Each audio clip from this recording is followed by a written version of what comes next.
Oi, pessoal! Bom dia, boa tarde para você. Não sabemos o horário que você está aqui nos acompanhando hoje, mas é um prazer, mais uma vez, estarmos aqui juntos para discutirmos sobre a lição da Escola Sabatina, aprendermos mais um pouco sobre o que Deus tem para a gente, aprendermos com esse estudo dirigido do nosso guia de estudos sobre os objetivos de Deus, com suas providências, com o seu livre-arbítrio, com o seu amor manifestado aqui por cada criatura. E o tema dessa semana está sendo um tema realmente muito relevante, muito importante, e estamos felizes por você estar aqui conosco novamente. Que Deus possa te abençoar, que Deus abençoe também o nosso momento de estudo da sua palavra. E antes de iniciarmos, vamos fechar os olhos e falar com Deus. Obrigada, Senhor, pela sua providência em nos trazer até aqui hoje e nos dar a alegria de termos mais alguns momentos para discutirmos e falar sobre a sua palavra. Obrigada, Senhor, pelo privilégio de aprendermos mais sobre quem o Senhor é, e obrigada pela presença do seu Espírito Santo que já está aqui conosco e permanece nesse momento também, em nome de Jesus. Amém. Hoje nós temos a participação já de dois amigos que já são conhecidos aqui do nosso estudo da lição. O primeiro é o Denis Cordeiro, está sempre aqui com a gente. Estamos aí para mais um aprendizado juntos, não é? Obrigada, Denis, pela sua presença. E também temos a presença do Michel. Michel, seja bem-vindo. Michel já esteve aqui com a gente. A gente está feliz pela sua participação de novo. Outra vez que o Michel esteve foi extremamente relevante, ele trouxe alguns pontos bem interessantes e nós convidamos novamente para estar aqui e a gente agradece bastante sua disponibilidade. Obrigado, vim aqui para aprender com o Denis. Que bom, vamos aprender todos juntos. A lição dessa semana, o nosso tema de discussão dessa semana, o tema 8. Gente, eu achei esse tema assim importantíssimo. Achei um tema assim tão legal, tão relevante, que eu acredito que todas as pessoas deveriam ter acesso a esse estudo para a compreensão de alguns pontos que são muito importantes para nós. A lição vem falando para a gente sobre o livre-arbítrio, o amor e a providência de Deus, a providência divina. A providência, como diz o nosso guia de estudos, logo lá no começo, fala assim que a providência é o termo usado para descrever a ação de Deus no mundo.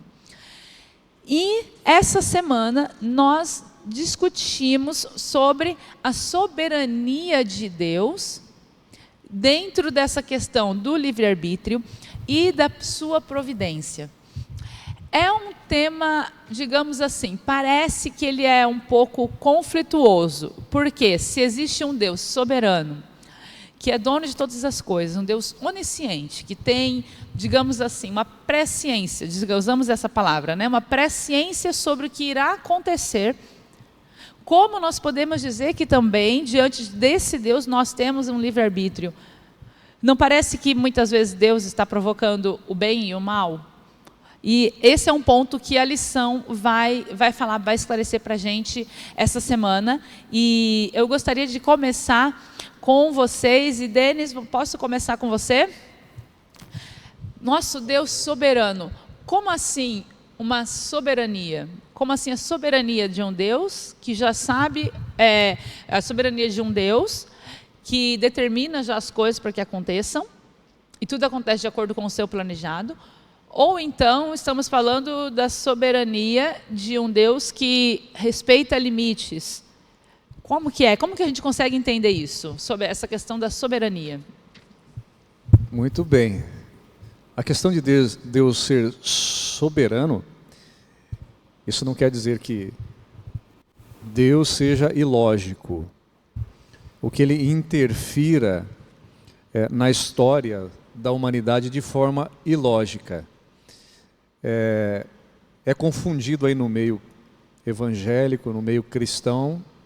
Existem alguns pensamentos, né, que seguem aí a teologia de Calvino, né, que foi um teólogo do século XVI, onde ele dizia que, devido Deus ser tão soberano, ele decretava algumas coisas para acontecerem na vida de algumas pessoas. Dentre elas, as pessoas para serem salvas ou serem perdidas. Nós vamos aprofundar um pouquinho mais aí no decorrer da nossa conversa, mas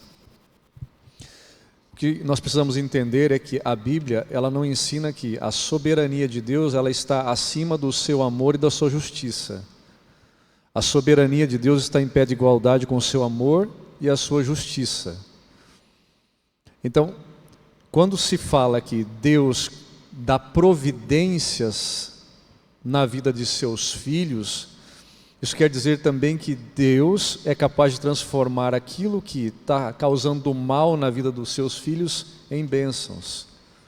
Então, às vezes, Deus tira uma pessoa de um lamaçal e mostra para ele outros meios.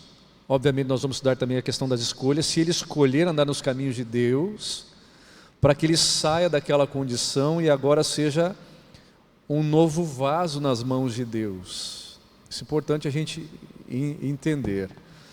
O fato de Deus saber todas as coisas desde o início é porque, como Criador, Ele me conhece desde que eu nasci até o dia que eu talvez venha a deixar de existir. Ele vai sabendo as atitudes que eu vou tendo.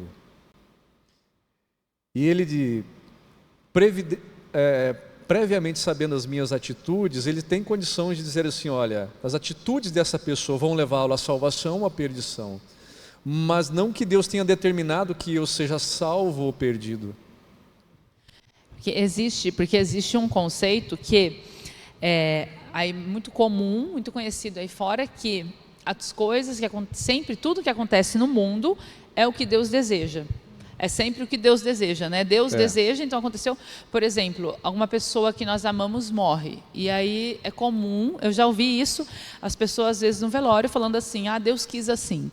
Deus quis assim. Então, Michel, como que é o seu ponto de vista com relação a esse tópico de a soberania de Deus sobre o que Ele deseja e o que realmente acontece?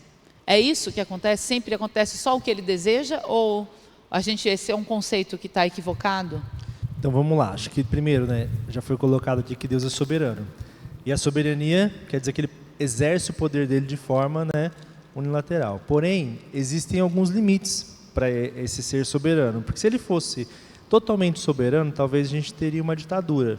Então a gente não teria como escolher entre A e B. Verdade. E Ele nos oferta isso. Pelo próprio amor que Ele tem por nós. E até se esse ser soberano não lhe desse uma liberdade de escolha, a gente não teria essa escolha que vem de Deus também, assim como o amor. Então a gente seria, na verdade, uma coisa, um robô ali, ou outra coisa que não tivesse vontade própria.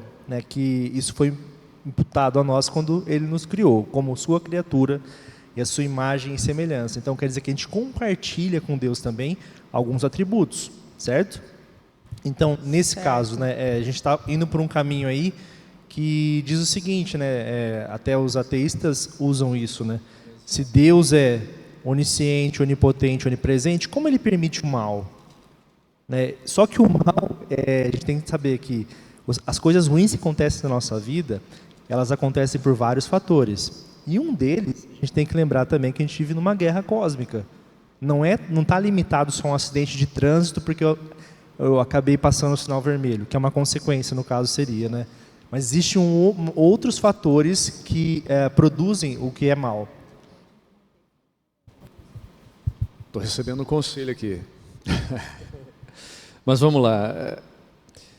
Essa complexidade que foi arrumada aí no meio teológico, de que todas as coisas acontecem pela vontade de Deus, são estranhas realmente, Michel, porque, por exemplo, quando se pede alguém que se ama pela morte, é muito comum você ouvir nos velórios assim, foi porque Deus quis. Mas Deus não quer que ninguém morra, não é? Embora nós estejamos afetados pelo pecado, o desejo de Deus é que morramos de velhice, e não com dores. E não sem consciência e tudo mais, não é? Mas veja, essa questão da morte para o cristão, de fato, ele precisa entender que isso é consequência do pecado e da condição de pecado que nós vivemos nesse mundo. Então, infelizmente, mesmo andando nos caminhos de Deus, nós seremos afetados pelas flechas do mal. O salário do pecado. É a morte. e as consequências dela também, e por vivermos num planeta afetado pelo pecado. Hebreus 2,14, é um texto que não está aqui no nosso guia dessa semana, mas diz assim, ó, visto que, pois, os filhos têm participação comum da carne e sangue, desses também ele igualmente participou para que, por sua morte, destruísse aquele que tem o poder da morte, a saber, o diabo. Então, assim, o originador da morte, o causador da morte dos males desse mundo não foi Deus. Paulo, em Hebreus 2,14, diz que o originador disso no nosso mundo é o diabo. Ele que causou isso aí. Sobre a questão de Deus ser lógico, como você bem tocou aí, tem coisas que Deus não pode, assim, ir além da lógica dele também. Senão sairia da nossa lógica. Se ele interferisse, por exemplo, diretamente na minha escolha. E nós vamos ver alguma coisa em relação a isso. Por exemplo, na própria Bíblia, ele diz que há momentos da história do homem em que o homem fez escolhas das quais não estavam determinadas por Deus. E a Bíblia deixa isso muito claro. Você quer ver que legal?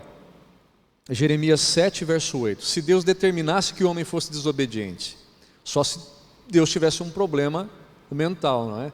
Por exemplo, Jeremias 7, verso 31 diz assim, ó, edificaram os altos de Tofete, que está no vale do filho de Rinom, para queimarem seus filhos e suas filhas, o que nunca ordenei, nem me passou pela mente.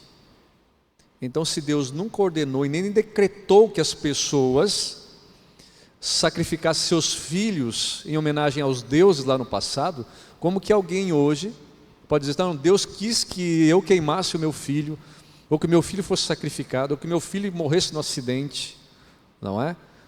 Embora sejamos filhos de Deus, nós ainda somos, e por vivermos no mundo de pecado, nós somos atingidos pelas consequências do mal. Então, o mal que está na nossa carne, né? Exato. Então, é o espinho que a gente carrega. Então, se a gente quiser estar com Deus, a gente tem que estar também se entregando a Ele, e o Espírito Santo agindo no nosso coração para a gente poder fazer o bem. Foi até que a gente conversou nos bastidores, né? Acho que a grande pergunta da lição dessa semana é assim, nós temos ou não temos um livre-arbítrio? Nós temos um livre-arbítrio corrompido, porque o meu desejo íntimo é de sempre fazer o mal e fazer coisas desenfreadas, e eu acredito que cada um de nós aqui já tenhamos visto coisas aterrorizantes até na TV, nos noticiários, de pessoas que parecem que estão vivendo de forma desenfreada. Só que quando Deus estabeleceu também o plano da salvação para o homem, que ele também sabia que poderia cair em pecado, o pecado não pegou Deus de surpresa, não é? Então, Deus, sabendo que o homem poderia cair em pecado, ele já providenciou uma válvula de escape para ele também. A válvula de escape nós sabemos que é a graça de Jesus Cristo, que hoje nos concedeu novamente a capacidade de escolha. Embora corrompidos no pecado, nós temos a oportunidade de escolha de novo. Olha que legal. Porque uma vez em pecado, sem o plano da salvação, nós três aqui, o resto da humanidade aí, do outro lado do continente, por aí vai, não tinha chance de escolha nenhuma. Estávamos todos fadados à extinção. Tem mais um ponto também que é interessante, é que muitas coisas Deus tem o poder de atuar, de intervir, mas Ele não pode intervir porque isso envolveria contradição. Envolveria contradição do próprio caráter de Deus, não é? Por exemplo, a lição, ela vem falando para a gente sobre Jesus no Getsemane. Quando Jesus ora no Getsemane, ele fala para Deus, fala, Senhor, que seja feita a sua vontade, se possível, faça de mim esse cálice, mas não seja feito como eu quero, mas como tu queres, seja feito o que o Senhor quer. Deus poderia ter livrado Jesus ali naquele momento? Poderia ter tirado Jesus dali, daquela situação e daquele sacrifício que ele estava prestes a oferecer? A se entregar, né, pela humanidade?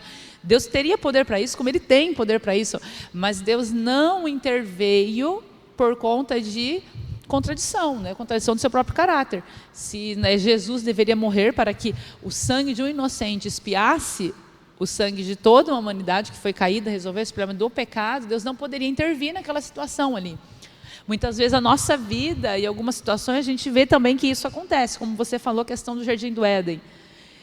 Deus poderia ter remediado a situação ali entre Adão e Eva com o fruto proibido, né? Comeram o fruto, ok, né? Erraram, pecaram, eu posso perdoar, eles entenderam a gravidade disso e vamos continuar. Mas se Deus perdoa naquele momento, Deus cai em contradição, porque Deus perdoa aquele ato pontual de Adão e Eva, mas não perdoa uma rebelião de Lúcifer antes no céu. Então, aí... Num grande conflito cósmico anteriormente. Expandindo. É porque daí fica, vamos dizer assim, mas só por comer uma fruta? Foi só por comer uma fruta. Foi É uma menor. questão de princípio. Então, assim, se ele passa a mão na cabeça de Adão e Eva naquele momento, também estaríamos hoje também duvidando do caráter de Deus. Seria injusto. Não é verdade? Por exemplo, perguntar para você, Michel. Se Deus tivesse livrado Jesus da cruz, existiria uma outra forma de salvar o homem? Mas daí ele ia estar contra a palavra dele? Exato. Ele teria mentido, então? Exato, porque o plano já tinha sido estabelecido e já havia sido apresentado no céu, inclusive, não é? E agora Jesus já está envolvido aqui com a coisa. Senhor, passa de mim esse cálice. Mas não seja feito como eu quero. Exatamente, mas como tu queres. Naquele momento o ser humano clamou ali, né? Com medo de agonia, depressão, tudo, né? Sim, totalmente Então, humano, lado do lado era um humano, sofrimento né? Lado totalmente humano. real, né? Carnal ali. Exato. E aí que vem a grande questão. Por que temer? Por que pedir para Deus o Pai, Senhor, passa de mim esse cálice, se Ele já tinha determinado por Ele mesmo que Ele via morrer aqui só pelos seus eleitos, por aqueles que Ele havia escolhido? Por que medo então? Por que Jesus teria dito essas palavras? Medo de morrer por quê? Você entende a contradição quando nós cremos que a soberania de Deus está predeterminando quem vai morrer e quem vai se salvar? A contradição teológica que isso gera. Isso é muito, muito grave, né? Eu vi uma um situação comentário muito grave. interessante, pastor Rodrigo, sobre essa questão do que se tem, do termo predestinar, escolher, né? E quando eu falar, você fala, olha, eu escolhi a Vivian para me juntar a ela e me tornar uma família. Se você escolheu a Vivian, quer dizer que você não escolheu as outras. Então, entre aspas, né? Mas muitas vezes o verbo usado aqui do grego é klegonai, não quer dizer, a escolha não quer dizer que você escolheu entre A e B e o B ficou de fora, igual no joguinho de futebol. Eu escolho fulano, ciclano e aí formo o time, e o resto ficou de fora. E aí essa escolha ela é contraditória em alguns textos bíblicos, por exemplo, em Lucas 6, que diz que aqui é quando os 12 discípulos foram escolhidos para serem apóstolos. Mas o restante não foi desprezado. Gente, vocês podem ir embora. Então não foi uma exclusão. A escolha não gerou uma exclusão. E a outra interessante também é quando em Lucas 9:35 diz que o Filho de Deus ele foi escolhido, ele foi eleito para vir aqui assumir o sacrifício. Como que o Filho de Deus foi escolhido e só tinha um? Então o mesmo Exato. verbo é usado. Então essa questão da escolha, da predestinação que usa a palavra, né, klegonai, ela é ambígua. Não tem uma só definição exata de que a escolha exclui o outro, entendeu? É excludente, né? De que uma escolha vai ser excludente. E mais uma coisa, isso que você falou é muito interessante. E tem outra coisa que é interessantíssima e muito importante que nós comentamos até na sala de discussão semanal que nós temos aqui aos sábados, às 10h30 da manhã, inclusive aproveitar para fazer um convite para você, que se ainda não participou de um momento de estudo desses temas aqui presencialmente, se você mora em Londrina, em qualquer outra cidade do Brasil que tem uma igreja adventista, todos os sábados pela manhã tem um momento de estudo desses temas. Então você está convidado a participar, ok? E num desses sábados anteriores, nós discutimos sobre um tema envolvendo também um assunto envolvendo essa questão da predestinação e falamos sobre uma coisa muito importante, que esse contexto de que alguns são escolhidos, outros não estão escolhidos, é perigoso e gravíssimo, porque até tira a necessidade do próprio sacrifício de Jesus. Se já existia um grupo que estivesse escolhido para ser salvo, um grupo que está escolhido para se perder, por que Jesus haveria de morrer para um grupo que já estava escolhido? E por que tantos nasceriam para morrer também eternamente, né? Então por que vai nascer só para morrer, né? Então que tipo de Deus é esse que lá cria uma criatura só pelo prazer de falar, você não foi escolhido, tá? Mas eu criei você. Dentro da nossa sala nós até conversamos sobre isso, que esse tipo de pensamento teológico transforma Deus pior do que o diabo. Um tirano. Não é verdade? Sim, porque com ele certeza. cria pessoas para se salvar, ele cria pessoas para se perder. Um experimento. É um experimento, não. E tipo assim, igual como eu falei, estou psicopatia, vindo morrer né? aí, mas é por esporte. Nós conversamos até nos bastidores a respeito disso. Estou vindo morrer pelos meus eleitos, mas é por esporte. Mas aquela conversa que ele tem com Deus no Getsemane, Senhor, se possível, passa de mim esse cálice. Por que temer então, se você já só está morrendo por aqueles que o Senhor... Que já estão salvos. Exatamente, que o Senhor determinou antes da fundação do mundo. Para que sofrer tanto se já estão salvos, e né? aí aquilo que você e eu, aí internauta, a gente precisa entender, é que a expiação feita por Deus foi por todos da humanidade. Tudo bem que a Bíblia fala que os eleitos serão alguns, mas eu também a qualquer momento eu posso ser eleito. Qualquer pessoa que está aí fora, ela pode se tornar eleito. Não porque ela esteja predestinada, mas porque ela pode escolher. E Deus dá essa oportunidade de escolha.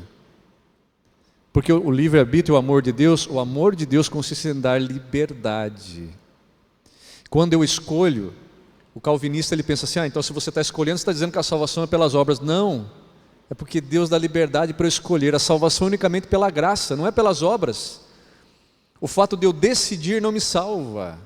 Eu sou apenas salvo pela graça. Olha que legal isso.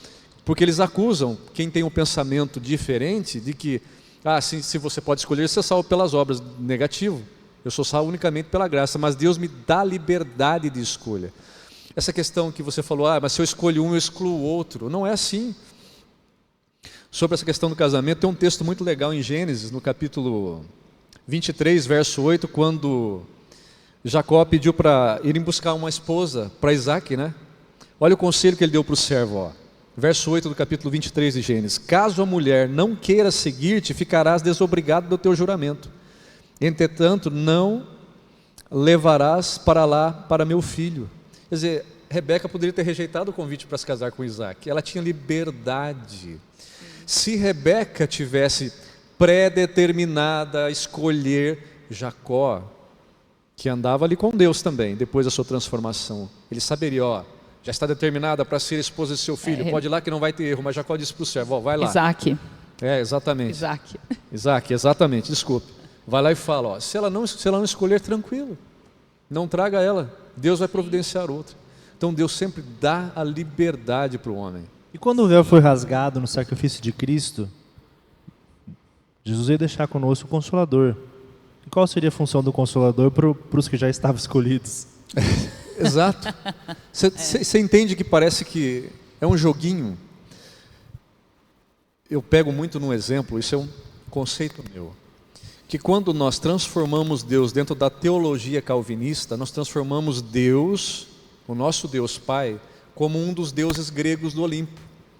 Porque se você pegar a história da mitologia grega, o que os deuses fazem na mitologia grega com os seres humanos?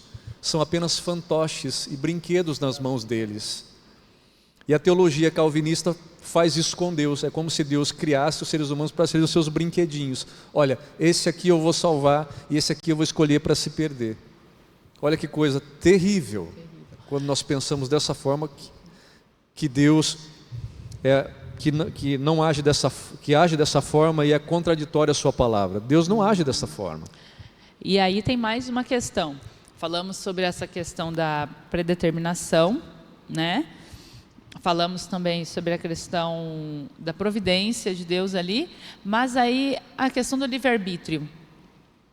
Então, se Deus ele é todo poderoso, ele pode fazer também até aquilo que é impossível ser feito em termos lógicos. Deus pode fazer, por exemplo, se ele fala assim para a gente, que nós temos que amá-lo. E nós vamos aprender a partir do amor que nós vamos desenvolver por ele, nós vamos amar também seus mandamentos, vamos guardar seus mandamentos, vamos obedecê-lo por amor. Deus pode nos forçar a amá-lo, ele pode nos direcionar para esse amor e conduzir a gente só para esse caminho do amor, ou ele pode dirigir a gente para deixar a gente livre, ou ele nos deixa livres para escolhermos também que caminho vamos seguir. Sobre o amor de Deus, a gente tem duas coisas principais, né? O amor de Deus, primeiramente, ele independe de ter uma troca.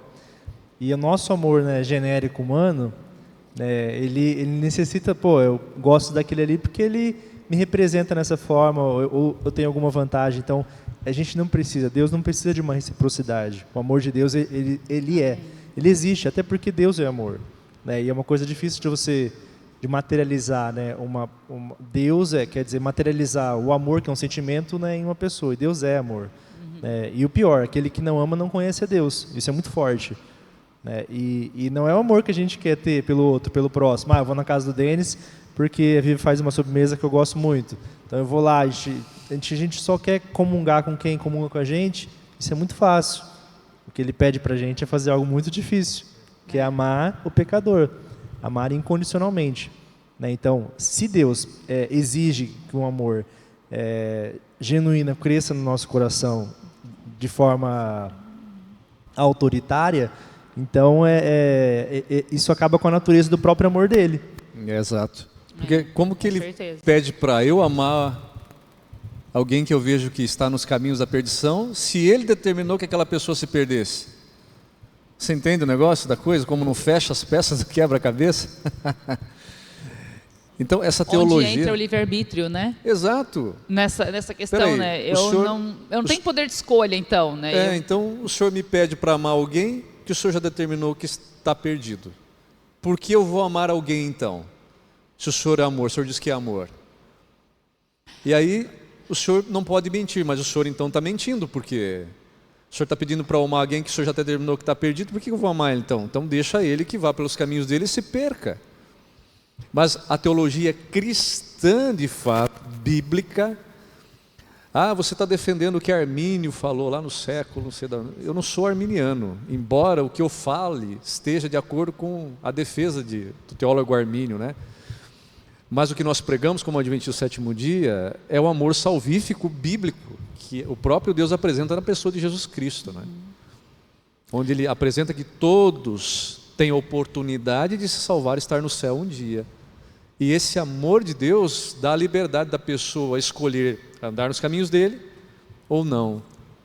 E tem um texto de Tito, acho que capítulo 1, verso 2, diz assim, que Deus não pode mentir, não é? Então ele não pode prometer coisas que ele não vai cumprir. E se ele diz que dá oportunidade para todo mundo se salvar, ele está dando oportunidade para todo mundo se salvar. Sim, mas essa questão de livre-arbítrio também influencia não somente essa questão do amor ao próximo, como você falou, né?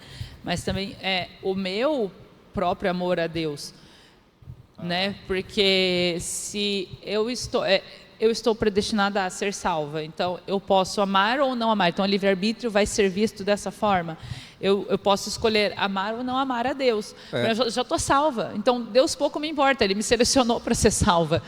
Então eu posso amar ou não. E também aqui sem contar aquela coisa de como é que eu vou ter certeza que eu fui selecionado para salvação? Exato, aí que está um grande perigo, né? Imagina, quantos anos você conhece Jesus Cristo na sua vida, mais ou menos? Desde que você já cresceu num lar cristão, Michel? Sim. Quantos anos mais ou menos você tem de idade? 27. Se não quiser falar, não tem pode problema. mentir aqui. Você não pode mentir 27. aqui. Então imagina assim, você está com seus 38 anos por aí ou mais, né? Obrigado, Denis.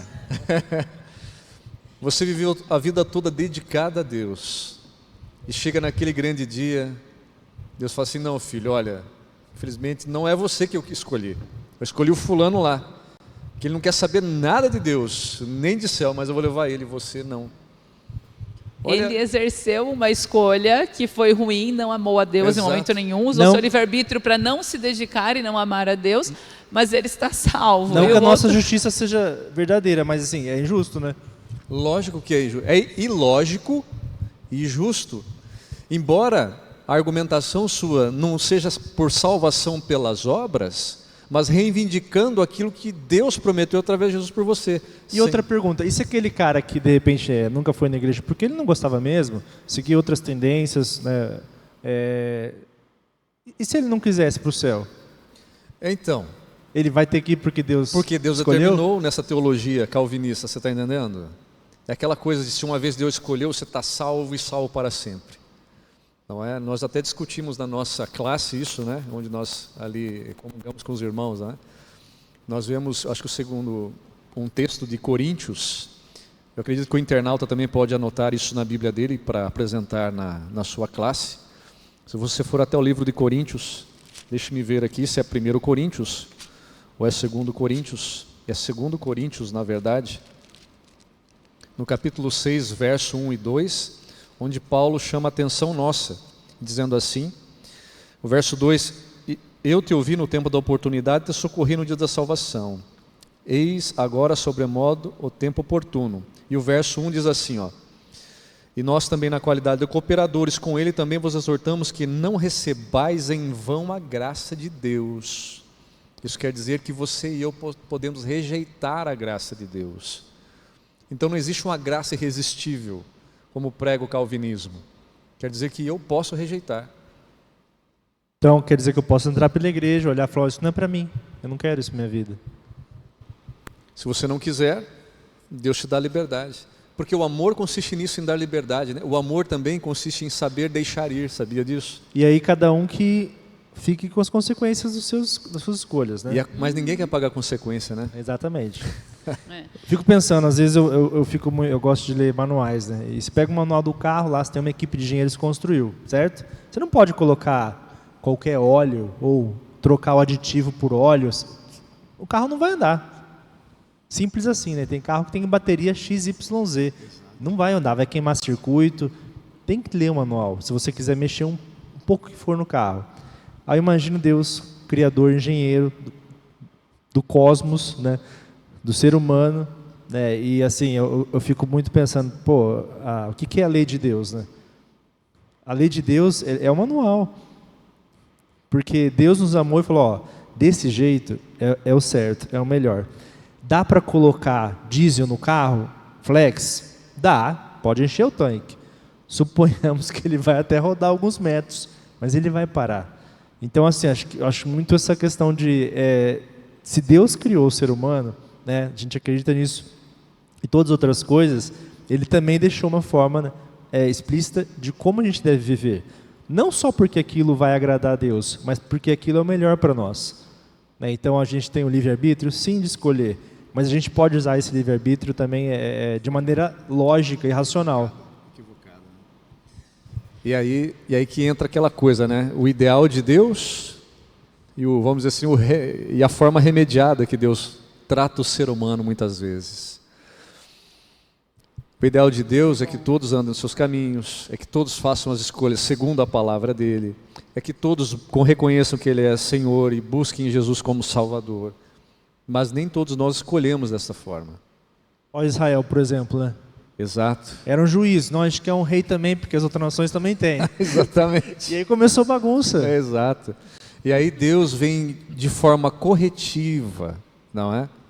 Dando oportunidade para que o homem, mostrando outros meios para que o homem saia daquele lamaçal de novo, que Israel também saísse daqueles maus caminhos e continuasse os caminhos do Senhor. Então existe o ideal de Deus e o que Deus faz para remediar a situação do homem, buscando salvá-lo. O tempo todo Deus busca salvar o homem, não é? E você falou uma coisa bem interessante ali agora há pouco sobre que ninguém quer pagar as consequências.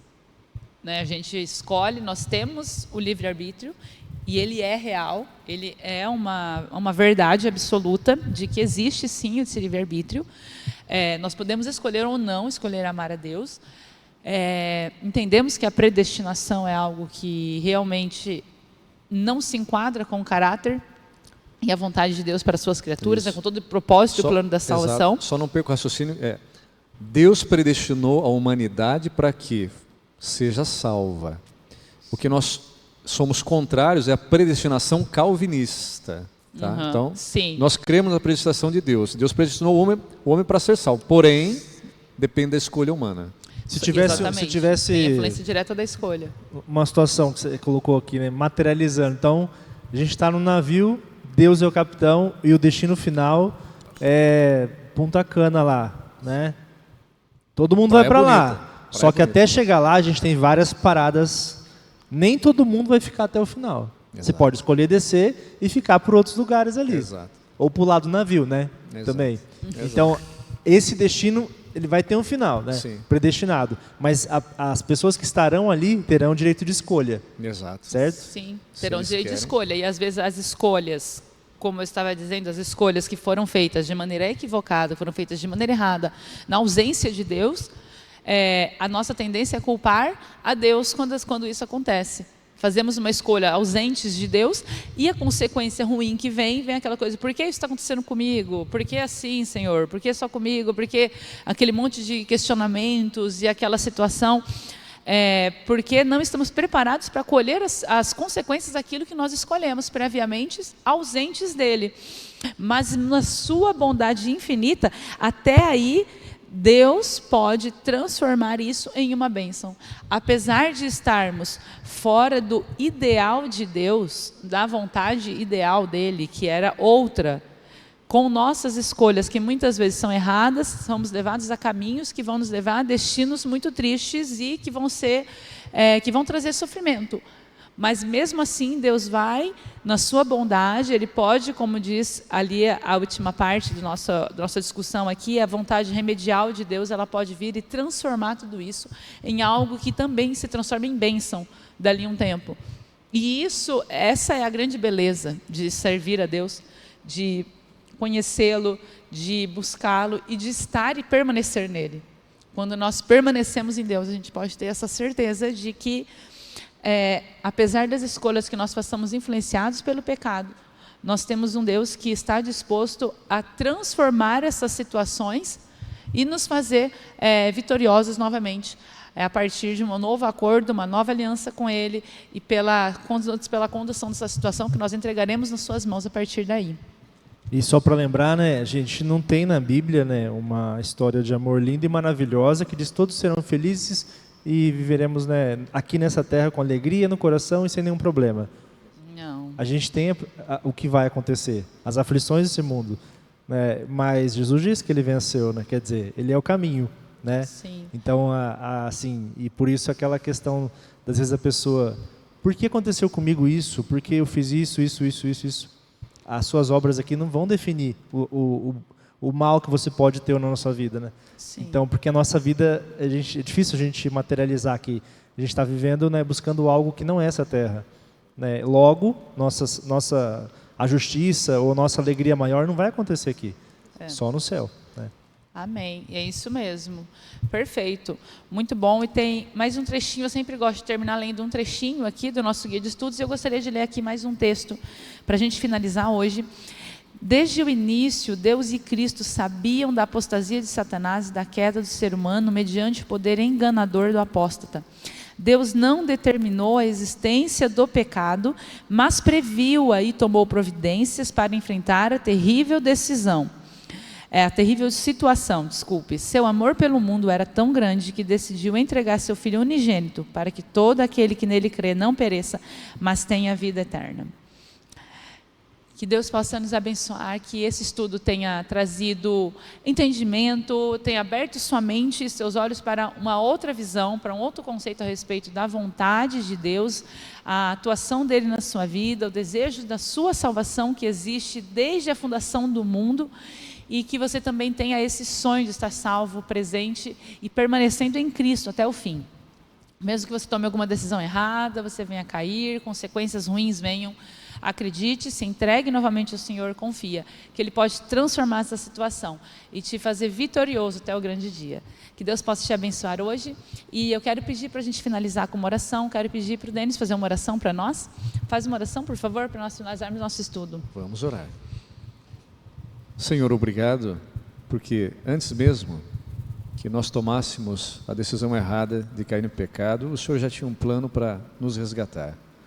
Obrigado por essa esperança que hoje nos move a viver até que o Senhor venha. Amém. Conceda o Teu Espírito Santo em nossa vida, para que possamos fazer as escolhas corretas. Nós temos a capacidade de escolher. Escolhemos muitas vezes errados, mas o Senhor nos deu a oportunidade novamente de escolher aquilo que é certo. Então envie o Teu Espírito Santo para transformar a nossa vida, para caminharmos ao Teu lado. Em nome de Jesus, amém.